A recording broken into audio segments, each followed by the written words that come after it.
Pumakitang gilas si Japet Aguilar, butata ang inabot ng kalaban. Malakarim Abdul-Jabbar naman na skyhook ni Kai Sotto, panis ang sumabay mga idol. Habang napa-walkout na lang si Clarkson pagkatapos ng laban.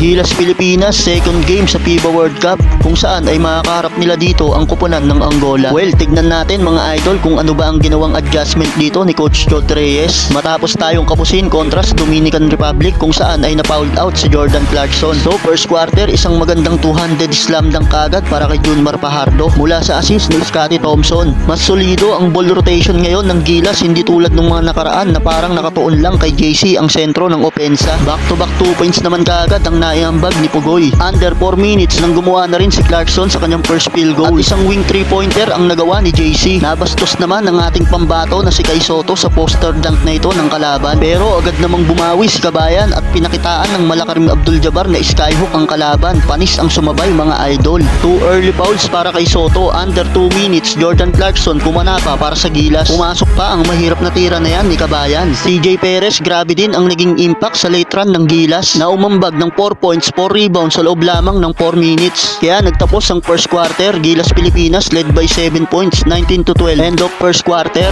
Start of second quarter, nagpatuloy pa rin ang run ng Gilas sa pangunguna pa rin ni CJ Perez na bumitaw kagad ng 3-pointer habang gandang assist pa ni Perez kay Kai Sotto at easy 2 points na yan para kay Kabayan. Angat na sa 9 points ang kalamangan ng Gilas dahil na rin sa follow-up dunk ni AJ Edu, 26-17. RR Pugoy, binuli naman sa ilalim ang 5'6" player ng kalaban. Mismatch na mismatch mga idol. Sa pagkakataong ito, naiangat na natin sa double digits ang kalamangan. Pero yun nga lang, nagkaroon ng maraming turnovers ang Gilas. Kaya nagkaroon ng pagkakataon ng Angola para mahabol ang double digits lead ng Gilas. Habang nag-uumpisa na rin bumuwat sa kanyang kupunan ng NBA player na si Bruno Fernando. 36-33, lamang na ng 3 points ang Angola. Led by NBA player Bruno Fernando na nagtala na ng 8 points. Habang alat naman si JC na mayroon pa lang 7 points si Clarkson. Third quarter, nakatikim kaagad ng blanca sa kalaban si Junmar Fajardo pero agad namang nakabawi ang Gilas. At big block shot din naman ang ginawa ni EJ Edu sa kalaban habang sinundan naman niya ng transition layup ni Jordan Clarkson at nasigundahan pa ng step back jumper ni Dwight Ramos mga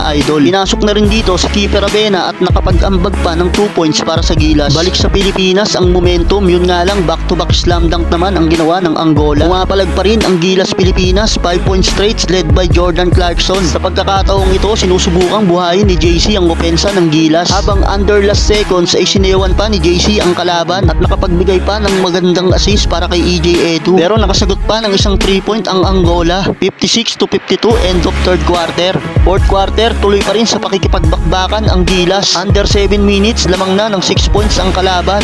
55-61. Patuloy pa rin naman ang pagpalag ng Gilas. Kaya lang, laging may sagot ang Angola sa ginagawang opensa ng ating national team. Kaya sa pagkakataong ito ay lumobo na sa double digits ang kalamangan ng kalaban. Well, nakagawa pa naman ng run ang Gilas Pilipinas under last 2 minutes. Butata ang inabot ng kalaban kay Abando habang transition dunk pa ang nagawa ni Lakay na ibaba pa sa single digits ang lamang ng Angola dahil sa end 1 basket ni EJ Edu. Yun nga lang mga idol, wala nang isang minuto biglang bumitaw ng isang crucial 3-pointer ang kalaban at dahil nga dyan ay hindi na nagawa pang makahabol ng Gilas at sayang mga idol dahil late nang ipinasok si Abando. Kaya nagtapos ang laban, natalo ang Gilas Pilipinas. Final score 80-70. Sobrang disappoint ni Clarkson na pa-walkout na lang si Kabayan.